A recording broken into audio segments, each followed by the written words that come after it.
വസ്തുനിഷ്ഠമായും ഞാൻ പറയുകയാണ്, ജനം ടിവിക്കും അനിൽ നമ്പ്യാർക്കും അതിന് മറുപടി ഉണ്ടെന്നുണ്ടെന്നുണ്ടെങ്കിൽ കൃത്യമായ മറുപടി നൽകുക. അല്ലാതെ ഈ തലയ്ക്ക് ബോധവും വെളിവുമില്ലാത്ത സംഘികൾ വന്നിരുന്ന് കമന്റ് ചെയ്യുന്ന അത്തരം കമന്റുകളല്ല ഞാൻ പറയുന്നത്. അത് എല്ലാ രാഷ്ട്രീയ പാർട്ടിയിലുമുണ്ട്. വിവരവും ബോധവും വിദ്യാഭ്യാസവും തീരെ ഇല്ലാത്ത ഭരണാധികാരി എന്ത് കാണിച്ചാലും, ഞാൻ മുമ്പൊരിക്കലും എന്റെ ഇന്റർവ്യൂവിൽ പറഞ്ഞിട്ടുണ്ട്, ഈ രാഷ്ട്രീയക്കാർ കൊടുക്കുന്ന ആട്ടുംകാട്ടം ചോക്ലേറ്റ് ആണെന്ന് പറഞ്ഞ് കൊടുത്തു കഴിഞ്ഞാൽ അത് എടുത്ത് കഴിച്ച് തിന്നുന്ന വിഡ്ഢികളുള്ള നമ്മുടെ നാട്ടിൽ എല്ലായിടത്തുമുള്ള ചോദ്യമല്ല. നിങ്ങൾ ഒരു മാധ്യമ സ്ഥാപനം എന്നല്ല എന്റെ ചോദ്യം ഇതാണ്. അതോ അമേരിക്കൻ പ്രസിഡന്റ് പറഞ്ഞ അരമണിക്കൂർ കഴിഞ്ഞപ്പോഴത്തേക്ക് വിദേശകാര്യ സെക്രട്ടറിയെ വിട്ടിട്ട് ഞങ്ങൾ അത് അംഗീകരിച്ചിരിക്കുന്നു, എന്നിട്ട് ഇതിന് മൂന്നാമതൊരു കക്ഷിയും ഇടപെട്ടിട്ടില്ലെന്നുണ്ടെങ്കിൽ എങ്ങനെയാണ് ഇത് നിർത്തിയെന്ന് നിങ്ങളത് പറ. ഇന്ത്യ എന്ത് ചെയ്തിട്ടാണ് നിർത്തിയെന്ന് പറ. അതൊന്ന് നിങ്ങൾ ഈ രാജ്യത്തെ ജനങ്ങളെ, ഞാൻ ഉൾപ്പെടുന്ന ഈ രാജ്യത്തെ ജനത്തിനോട് പറ. ഇന്നലെ വരെയും പാകിസ്ഥാനെ മറിക്കും തൊലിക്കും എന്ന് പറഞ്ഞ് നടന്ന ഈ പാവം പിടിച്ച ദേശഭക്തരെ എന്ന് പറഞ്ഞ് നടക്കുന്ന സംഘികളോടും നിങ്ങൾ പറ. എന്താണ് ഈ പാകിസ്ഥാൻ പെട്ടെന്ന് വിളിച്ചിട്ട് ഈ വെടിനിർത്താൻ വേണ്ടിയിട്ട് ഇന്ത്യയോട് പറയാൻ ഇന്ത്യ ചെയ്ത കാര്യം? ഇന്ത്യ അവനെ ഏത് രീതിയിലാണ് പേടിപ്പിച്ചത്? ഇന്ത്യ ഇവിടുത്തെ ജലം കൊടുക്കത്തില്ല എന്ന് പറഞ്ഞ് നയതന്ത്രപരമായ തീരുമാനം എടുത്തു. അവൻ പേടിച്ചോ? അവൻ പൂട പേടിച്ചു. ഇവിടെ ഒരു പൂടയും പേടിക്കും. ഇന്ത്യ IMF-നോട് പോയി പറഞ്ഞു അവന് 10 പൈസ കൊടുക്കരുതെന്ന് പറഞ്ഞു. എവിടെ കൊടുക്കാതിരുന്നോ? പിറ്റേന്ന് കൊടുത്തു 10,000 കോടി രൂപ. വെറുതെ കിടന്ന് ഇല്ലാത്ത ഗീർവാണവും ഇല്ലാത്ത അഭിമാനവും പറഞ്ഞുകൊണ്ട് നടക്കരുത്. ഹലോ, നമ്മുടെ പ്രിയപ്പെട്ട അനിൽ നമ്പ്യാർക്കും ജനം ടിവിക്കും കുറച്ച് മറുപടി നൽകാൻ വേണ്ടിയിട്ടാണ് ഇപ്പോൾ ഈ വീഡിയോ ചെയ്യുന്നത്, ഇപ്പോൾ ലൈവിൽ വന്നിരിക്കുന്നത്.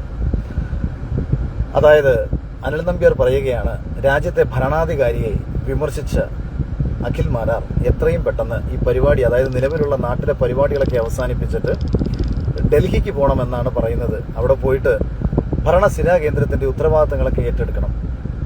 ഇതിനു മുൻപ് ഭരണാധികാരിയെ വിമർശിച്ചു കഴിഞ്ഞാൽ വിമർശിക്കുന്ന ആൾക്കാരെ പാകിസ്ഥാനിലേക്ക് പോകാനാണ് ഇവർ പറഞ്ഞുകൊണ്ടിരുന്നത്.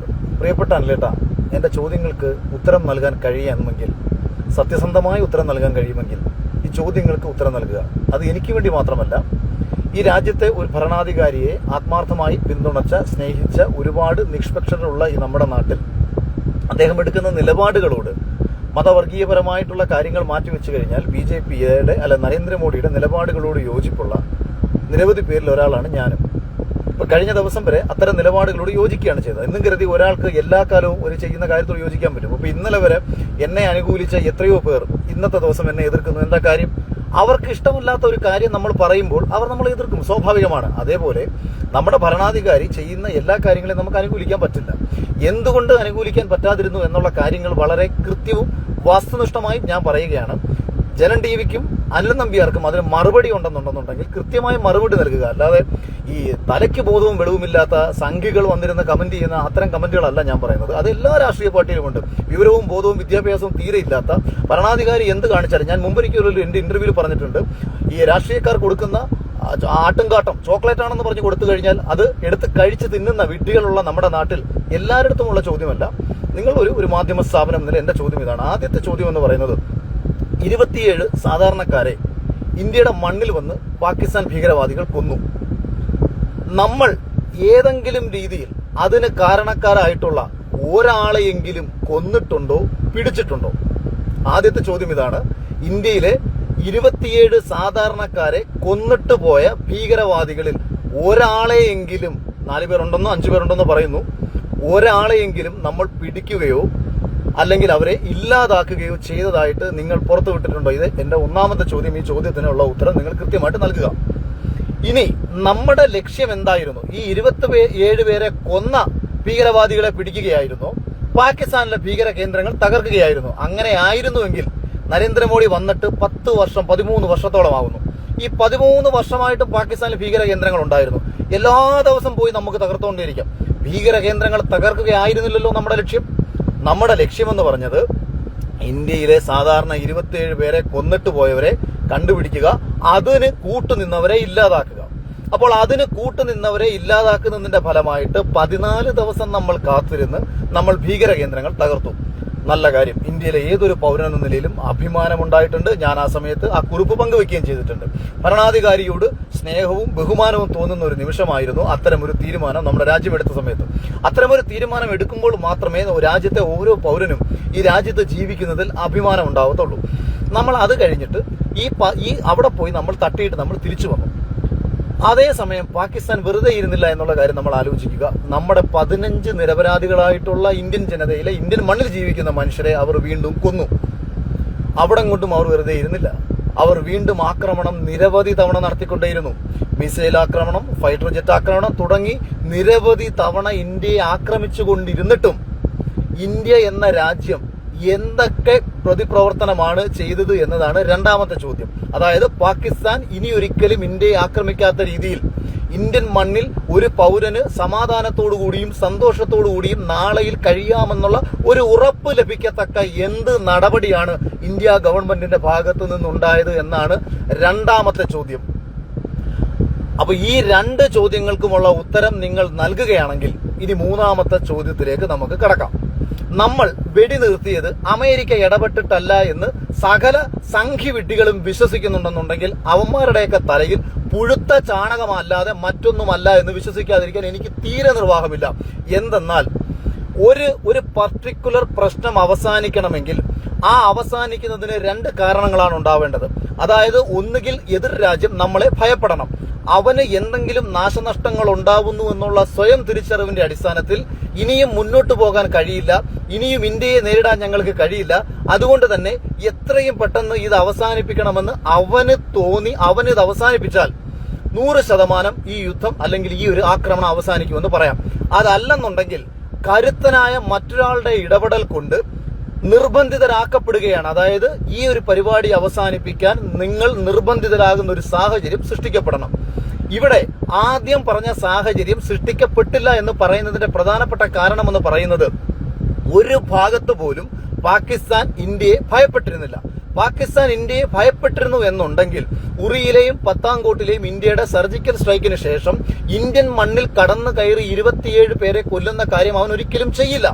ഇനി അങ്ങനെ ചെയ്തിട്ടുണ്ടെങ്കിൽ തന്നെ ആ ചെയ്ത ഭീകര കേന്ദ്രങ്ങൾ ഇന്ത്യ ആക്രമിച്ചപ്പോൾ ആ ഭീകരവാദികൾക്ക് ഒരു കാരണവശാലും പാകിസ്ഥാന്റെ സേനയും പാകിസ്ഥാന്റെ ഭരണസിരാ കേന്ദ്രത്തിൽ നിന്നും ആദരാഞ്ജലികൾ അർപ്പിക്കാനോ ആദരവർപ്പിക്കാനോ അവരാരും പോകില്ല.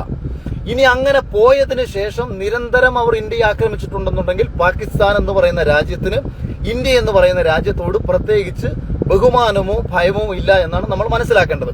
ഇനി ഇന്ത്യയുടെ കടുത്ത ആക്രമണം കൊണ്ട് പൊറുതിമുട്ടിയ പാകിസ്ഥാൻ ഇത് പേടിച്ച് അവസാനിപ്പിക്കുകയായിരുന്നു എന്നുണ്ടെന്നുണ്ടെങ്കിൽ ഇന്നലെ നട്ടുച്ച നേരം വരെയും അവൻ ഇന്ത്യക്കെതിരെ ആക്രമണം നടത്തില്ല. ഉച്ചവരെ തുടർച്ചയായി ആക്രമണം നടത്തിക്കൊണ്ടിരിക്കുന്ന ഒരു പാകിസ്ഥാൻ 3:45 വിളിച്ചിട്ട് ഞങ്ങളിത് നിർത്തുകയാണ് എന്ന് ഭയന്നിട്ടല്ല പറഞ്ഞതെങ്കിൽ മറ്റൊരാളുടെ ഇടപെടലാണ് ഉണ്ടായതെങ്കിൽ ആ ഇടപെടൽ എങ്ങനെ സംഭവിച്ചു എന്ന് നമുക്ക് മനസ്സിലാക്കണം. അങ്ങനെ മനസ്സിലാക്കുമ്പോൾ നിങ്ങൾ ആദ്യം തിരിച്ചറിയേണ്ട ഒരു യാഥാർത്ഥ്യം എന്ന് പറയുന്നത് എല്ലാ കാലത്തും ലോക ശക്തികളാകാൻ ആഗ്രഹിക്കുന്ന, ലോക പോലീസ് ആവാൻ ആഗ്രഹിക്കുന്ന, അല്ലെങ്കിൽ ലോക പോലീസ് എന്ന് സ്വയം നടിക്കുന്ന ഒരു രാജ്യമാണ് അമേരിക്ക. ആ അമേരിക്കയുടെ ഒരു ഫൈറ്റർ ജെറ്റ് വിമാനം ഇന്ത്യ അടിച്ചിട്ടു. അമേരിക്ക മുൻകാലങ്ങളിൽ പിന്തുണ കൊടുത്തിട്ടുള്ള പാകിസ്ഥാൻ എന്ന് പറയുന്ന രാജ്യം ഇന്ത്യ എന്ന് പറയുന്ന രാജ്യവും തമ്മിൽ ഉണ്ടായിക്കൊണ്ടിരിക്കുന്ന സംഘർഷത്തെ മുതലെടുത്തുകൊണ്ട് ആയുധ വ്യാപാരം നടത്തി ലോകരാജ്യങ്ങൾക്കിടയിൽ ഞങ്ങളെന്തോ കേമന്മാരാണെന്ന് കാണിക്കുന്ന ഈ അമേരിക്ക നോക്കിക്കൊണ്ടിരിക്കുമ്പോൾ പാകിസ്ഥാനെ സംബന്ധിച്ച് ഇന്ത്യയെ ഒരു ചുക്കും ചെയ്യാൻ കഴിഞ്ഞില്ല എന്ന് മാത്രമല്ല, ഈ രീതിയിൽ ഇന്ത്യ അടിച്ചാൽ ഒരാഴ്ച കൊണ്ട് പാകിസ്ഥാൻ ഇല്ലാതാകുമെന്ന് തിരിച്ചറിഞ്ഞ അമേരിക്ക കൃത്യമായിട്ട് നടത്തിയ ഒരു ഇടപെടൽ എന്ന് പറയുന്നത് അവന് വേണ്ടിയിട്ടുള്ള ഒരു ഇടപെടലായിരുന്നു. അമേരിക്കയുടെ സെക്രട്ടറി നമ്മുടെ പാകിസ്ഥാന്റെ സേനാ നായകനോട് സംസാരിക്കുകയും ഇന്ത്യയുടെ വിദേശകാര്യ സെക്രട്ടറി മന്ത്രിയോട് സംസാരിക്കുകയും ചെയ്തതിന്റെ വിഷ്വൽസ് ഇന്നലെ ഉച്ചയ്ക്ക് ശേഷം പുറത്തു വരികയും ചെയ്തതിനു ശേഷം അമേരിക്കൻ പ്രസിഡന്റ് ആദ്യമായി ലോകത്തോട് പറയുന്നു, ഇത് ഞങ്ങൾ മുൻകൈയെടുത്ത് ഞാൻ മധ്യസ്ഥത വഹിച്ചുകൊണ്ട് ഇത് അവസാനിപ്പിച്ചു എന്ന് പറയുമ്പോൾ ഒരു സാമാന്യ മര്യാദയോ സാമാന്യ ബോധമോ ആത്മാഭിമാനമോ 7 അയലത്തുകൂടി പോയിട്ടുള്ള ഒരു രാജ്യത്തിന്റെ ഭരണാധികാരി ആയിരുന്നുണ്ടെങ്കിൽ എന്നൊരക്ഷരം പ്രതികരിക്കരുതായിരുന്നു. ഇത് പറയാൻ വേണ്ടിയിട്ട് ഞാൻ ഡൽഹിയിൽ പോയി സേനാനായകനൊന്നും ആവണമെന്നുമില്ല. നമ്മുടെ കൂടെ നടക്കുന്ന ഒരുത്തനെ മറ്റൊരുവൻ അടിച്ചാൽ ആ കൂടെ നിൽക്കുന്ന ഒരുവനെ സംരക്ഷിക്കാൻ ബോധമുള്ള ഒരു സാധാ പാർട്ടിയുടെ ലോക്കൽ സെക്രട്ടറിയോ ഒരു ബ്രാഞ്ച് സെക്രട്ടറിയോ അല്ലെങ്കിൽ ഒരു RSSന്റെ മുഖ്യ ശിക്ഷകനോ ആയിരിക്കുന്നവന് ആത്മാഭിമാനം ഉണ്ടെന്നുണ്ടെങ്കിൽ അവന്റെ ഒപ്പം നടക്കുന്നവനെ അടിച്ചാൽ അവൻ പ്രതികരിച്ചിരിക്കും. അത് മറ്റൊരുത്തൻ ഇടപെട്ടാലും അവന്റെ ആത്മാഭിമാനത്തിന് വേണ്ടി അവൻ ഏതറ്റം വരെയും പോയി അത് സംരക്ഷിച്ചെന്നിരിക്കും. അവിടെയാണ് അമേരിക്ക പറയുകയാണ്, അമേരിക്കയുടെ പ്രസിഡന്റ് പറയുകയാണ്, ഈ ഇന്ത്യയും പാകിസ്ഥാനും തമ്മിലുള്ള വെടിനിർത്തൽ കരാർ ഞാൻ ഇടപെട്ട് അവസാനിപ്പിച്ചു എന്ന് അമേരിക്കൻ പ്രസിഡന്റ് പറഞ്ഞാൽ ഇനി അങ്ങനെ ഒരു കാര്യം പാകിസ്ഥാനിൽ നിന്ന് ഇങ്ങോട്ട് വിളിച്ചു പറഞ്ഞാലും അഭിമാനം ഉണ്ടെന്നുണ്ടെങ്കിൽ നമ്മൾ എന്താ പറയേണ്ടത്? ഞങ്ങൾ അങ്ങോട്ട് അടിക്കണമോ വേണ്ടയോ എന്ന് ഞങ്ങൾ തീരുമാനിക്കും. പാകിസ്ഥാന് വേണമെങ്കിൽ നിർത്താം. പാകിസ്ഥാനാണല്ലോ നിരന്തരം ഇങ്ങോട്ട് അടിച്ചോണ്ടിരിക്കുന്നത്. നിങ്ങൾക്ക് വേണമെന്നുണ്ടെങ്കിൽ വെടിനിർത്തൽ അവസാനിപ്പിക്കാം. ഞങ്ങൾ നോക്കട്ടെ, നീയൊക്കെ അടിക്കുന്നുണ്ടോ ഇല്ലയോ എന്ന് ഞങ്ങൾ നോക്കും. ഞങ്ങളുടെ ഈ രാജ്യത്തെ പൗരനോ ഞങ്ങളുടെ ഈ രാജ്യത്തെ മണ്ണിനോ എന്തെങ്കിലും കോട്ടം നിന്നിലൂടെ ഉണ്ടാവുന്നുണ്ടോ ഇല്ലയോ എന്ന് ഞങ്ങൾ നിരീക്ഷിക്കും. ഞങ്ങളായിട്ട് നിന്നെ അടിക്കുന്നൊന്നുമില്ല. ഞങ്ങൾ ഇവിടെ ഒരു യുദ്ധം ഉണ്ടാക്കാൻ ആഗ്രഹിക്കുന്നില്ല. പക്ഷേ നീ എന്ത് ചെയ്യുന്നുവെന്ന് ഞങ്ങൾ നിരീക്ഷിച്ചതിന് ശേഷം ഞങ്ങൾ ആലോചിച്ചിട്ട് മറുപടി പറയും എന്ന് പറയുകയല്ലേ ഒരു സാമാന്യ ബോധമുള്ള ഏതൊരു ഭരണാധികാരിയും ചെയ്യേണ്ടത്? അതോ അമേരിക്കൻ പ്രസിഡന്റ് പറഞ്ഞ അരമണിക്കൂർ കഴിഞ്ഞപ്പോഴത്തേക്ക് വിദേശകാര്യ സെക്രട്ടറിയെ വിട്ടിട്ട് ഞങ്ങൾ അത് അംഗീകരിച്ചിരിക്കുന്നു, എന്നിട്ട് ഇതിന് മൂന്നാമതൊരു കക്ഷിയും ഇടപെട്ടിട്ടില്ലെന്നുണ്ടെങ്കിൽ എങ്ങനെയാണ് ഇത് നിർത്തിയത്? നിങ്ങളത് പറ. ഇന്ത്യ എന്ത് ചെയ്തിട്ടാണ് നിർത്തിയെന്ന് പറ. അതൊന്ന് നിങ്ങൾ ഈ രാജ്യത്തെ ജനങ്ങളെ, ഞാൻ ഉൾപ്പെടുന്ന ഈ രാജ്യത്തെ ജനത്തിനോട് പറ. ഇന്നലെ വരെയും പാകിസ്ഥാനെ മറിക്കും തൊലിക്കുമെന്ന് പറഞ്ഞ് നടന്ന ഈ പാവം പിടിച്ച ദേശഭക്തരെ എന്ന് പറഞ്ഞ് നടക്കുന്ന സംഘികളോടും നിങ്ങൾ പറ. എന്താണ് ഈ പാകിസ്ഥാൻ പെട്ടെന്ന് വിളിച്ചിട്ട് ഈ വെടിനിർത്താൻ വേണ്ടിയിട്ട് ഇന്ത്യയോട് പറയാൻ ഇന്ത്യ ചെയ്ത കാര്യം? ഇന്ത്യ അവനെ ഏത് രീതിയിലാണ് പേടിപ്പിച്ചത്? ഇന്ത്യ ഇവിടുത്തെ ജലം കൊടുക്കത്തില്ല എന്ന് പറഞ്ഞ് നയതന്ത്രപരമായ തീരുമാനം എടുത്തു. അവൻ പേടിച്ചോ? അവൻ പൂട പേടിച്ചു. ഇവിടെ ഒരു പൂടയും പേടിക്കും. ഇന്ത്യ IMF-നോട് പോയി പറഞ്ഞു അവന് 10 പൈസ കൊടുക്കരുതെന്ന് പറഞ്ഞു. എവിടെ കൊടുക്കാതിരുന്നോ? പിറ്റേന്ന് കൊടുത്തു 10,000 കോടി രൂപ. വെറുതെ കിടന്ന് ഇല്ലാത്ത ഗീർവാണവും ഇല്ലാത്ത അഭിമാനവും പറഞ്ഞുകൊണ്ട് നടക്കരുത്. അതുണ്ടാക്കി എടുക്കാമായിരുന്നു. ഈ രാജ്യത്തിന് അത് ഉണ്ടാവുമായിരുന്നു. ഒരാഴ്ച കൊണ്ടോ 10 ദിവസം കൊണ്ടോ പാകിസ്ഥാനെ അടിച്ചു ചുരുട്ടി വെച്ചിരുന്നെങ്കിൽ ആ പാകിസ്ഥാന്റെ ഉള്ളിൽ ഇന്ത്യ കാണിച്ച മറ്റൊരു ഏറ്റവും വലിയ ചതിയാണ് ബലൂചിസ്ഥാനിലെ പാവങ്ങളോട്. ഈ ആക്രമണം നടത്തി ഇന്ത്യ രഹസ്യമായ ആയുധങ്ങൾ കൊടുത്തുകൊണ്ട് ഈ ബലൂജികളെ കൊണ്ട് പാകിസ്ഥാനെ അടിപ്പിച്ചുകൊണ്ടിരുന്നു. ആ പാവങ്ങളെ ഇവന്മാര് നാളെ ചുരുട്ടും. ഇന്ത്യയുടെ ഈ ഭരണാധികാരികൾ കാണിച്ച ഏറ്റവും വലിയ തമ്മാടിത്തരം ഇന്ത്യൻ ജനതയോടല്ല, സത്യത്തിൽ ബലൂചിസ്ഥാനിലെ ജനതയോടെയാണ്.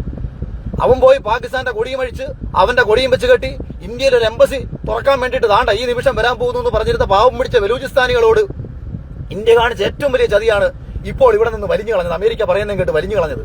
ഒരാത്മാഭിമാനവും ഇല്ലാത്ത ഭരണാധികാരിയാണെന്ന് ഇന്ത്യയിൽ ഏതൊരു പൗരനും പറയാൻ പറ്റുന്ന ഒരു തീരുമാനം തന്നെയാണ് ഇപ്പോൾ നരേന്ദ്രമോദിയുടെ ഭാഗത്ത് ഉണ്ടായിരിക്കുന്നതെന്ന് ഇനി എന്തിനാണ് പറയാ? ഇപ്പം ഈ കുറെ ന്യായവാദികൾ പറയും നമ്മുടെ രാജ്യത്ത് യുദ്ധമൊന്നും ഉണ്ടാവാൻ പാടില്ല, നമ്മുടെ രാജ്യത്തെ ജനതയെ നമ്മൾ സംരക്ഷിക്കണം, അങ്ങനെ ചെയ്യണം ഇങ്ങനെ ചെയ്യണം എന്നൊക്കെ പറഞ്ഞുകൊണ്ട് മാനവികതയും മനുഷ്യ സ്നേഹവും ഒക്കെ വിളമ്പിക്കൊണ്ട് മറ്റേ കമ്മ്യൂണിസ്റ്റുകാരെ കാട്ടിയും വലിയ പുരോഗമനവാദം പറഞ്ഞുകൊണ്ട് ഇപ്പൊ സംഘികൾ ഇറങ്ങും. നാണമുണ്ടോടാന്ന് മാത്രമേ നിങ്ങളോടൊക്കെ എനിക്ക് ചോദിക്കാനുള്ളൂ. ഇന്ത്യയുടെ ഒരു രാജ്യത്തിന്റെ നിങ്ങൾ ഏറ്റവും കൂടുതൽ ആരാധിക്കുന്ന വ്യക്തിത്വങ്ങളിൽ ഒന്നാണ് വീരശിവജി. ആ മനുഷ്യൻ എന്താണ് സ്വന്തം നാടിന് വേണ്ടിയിട്ടും സ്വന്തം പ്രജകൾക്ക് വേണ്ടിയിട്ടും ചെയ്ത് എന്താണെന്ന് ഒരു നിമിഷം ചിന്തിച്ചു നോക്കൂ. ഏതൊരു ഭരണാധികാരിയും അയാളുടെ കാലശേഷം ഈ ലോകം ഓർമ്മിക്കപ്പെടുന്നത് അയാളുടെ പോരാട്ട വീര്യം കൊണ്ടാണ്, അയാളുടെ നിലപാടുകൾ കൊണ്ടാണ്. അല്ലാതെ വല്ലവനും പറയുന്ന കേട്ട് പഞ്ചമുച്ചമടക്കി ഓശാന പാടി ഒരു രാജ്യത്തിന്റെ അഭിമാനം ഇല്ലാതാക്കുമ്പോഴല്ല. ഇവിടെ 10 ദിവസം യുദ്ധം ചെയ്ത ഇന്ത്യയുടെ വാർഷിക ബഡ്ജറ്റ്, ഡിഫൻസിന്റെ വാർഷിക ബഡ്ജറ്റ് എന്ന് പറയുന്നത് 6.8 ലക്ഷം, ഏറ്റവും കൂടി ഉയർത്തിയേക്കുന്ന തുകയാണ്. നേരത്തെ 6.21 ആയിരുന്നു, ഇപ്പൊ 6.8 ലക്ഷം കോടി രൂപയാണ്. 10 ദിവസം യുദ്ധം ചെയ്താലോ 1 മാസം യുദ്ധം ചെയ്താലോ ഒന്നും ഇന്ത്യ പോലൊരു രാജ്യം ഒരു കാരണവശാലും തകരത്തില്ല. ഇന്ത്യയിലെ പറയത്തക്ക യാതൊരു പ്രശ്നങ്ങളും 1 മാസം കൊണ്ടുണ്ടാവത്തില്ല.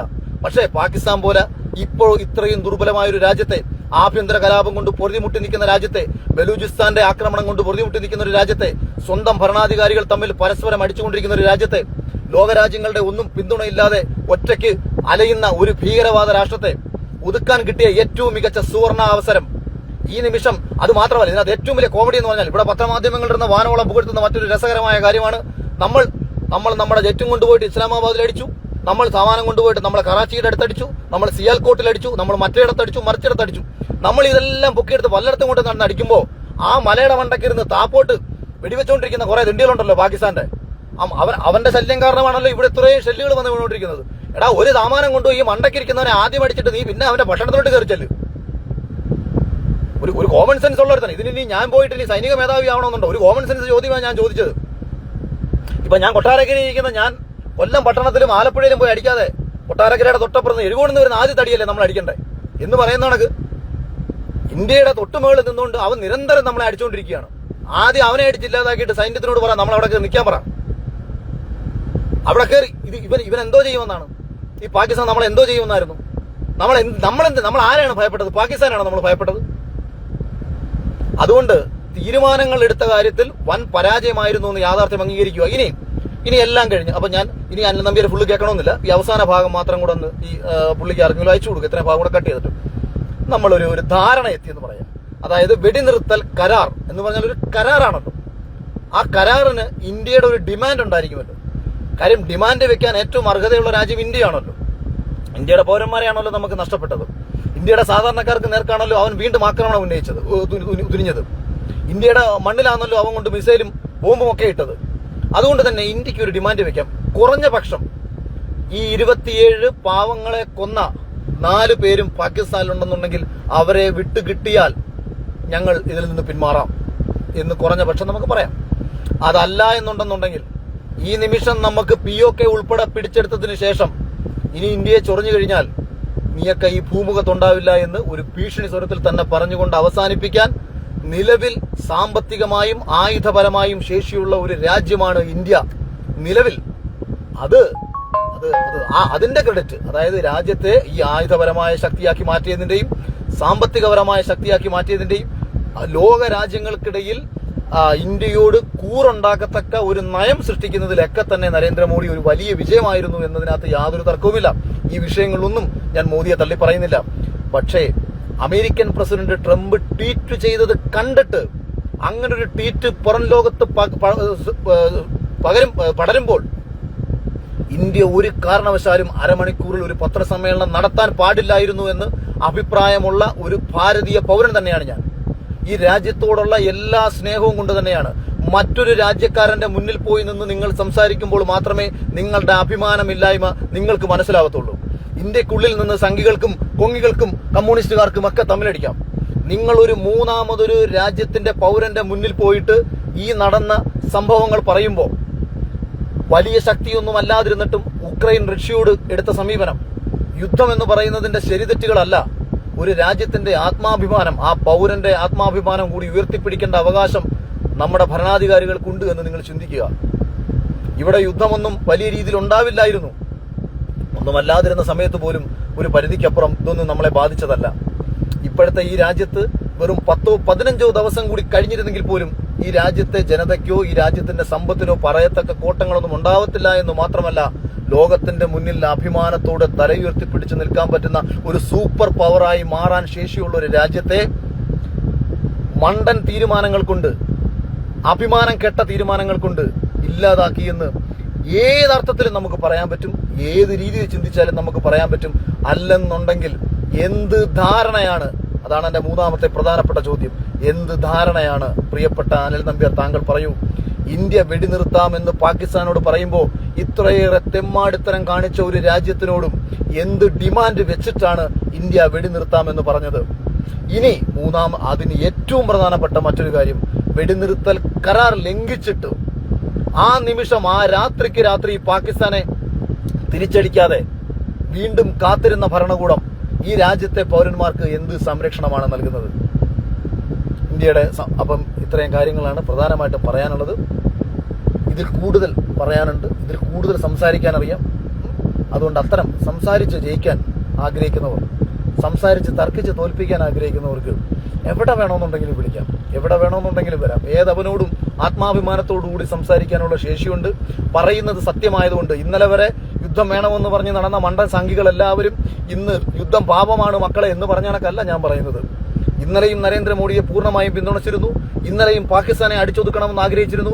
ഇനി എന്റെ രാജ്യത്തൊരു ഭീകരവാദ പ്രവർത്തനം ഉണ്ടാവാത്ത രീതിയിൽ പാകിസ്ഥാൻ എന്ന് പറയുന്ന രാജ്യത്തെ ഭയപ്പെടുത്തണമെന്ന് ഞാൻ ആഗ്രഹിച്ചിരുന്നു. അതൊന്നും ചെയ്യാതെ അമേരിക്കയുടെ മുന്നിൽ ഓശാന പാടി ഈ രാജ്യത്തിന്റെ അഭിമാനം നഷ്ടപ്പെടുത്തിയ ഒരു പ്രധാനമന്ത്രിയോട് തോന്നിയ പുച്ഛം തന്നെയാണ് ഒരു ഭാരത പൗരൻ എന്ന നിലയിൽ ഈ രാജ്യത്തോട് അഭിമാനം തോന്നിയിട്ടുള്ള ഒരു വ്യക്തി എന്ന നിലയിൽ പങ്കുവച്ചതെന്ന് പറഞ്ഞുകൊണ്ട് അവസാനിപ്പിക്കുന്നു. നന്ദി, നമസ്കാരം. ജയ് ഹിന്ദ്. ഭാരത് മാതാ കി ജയ്.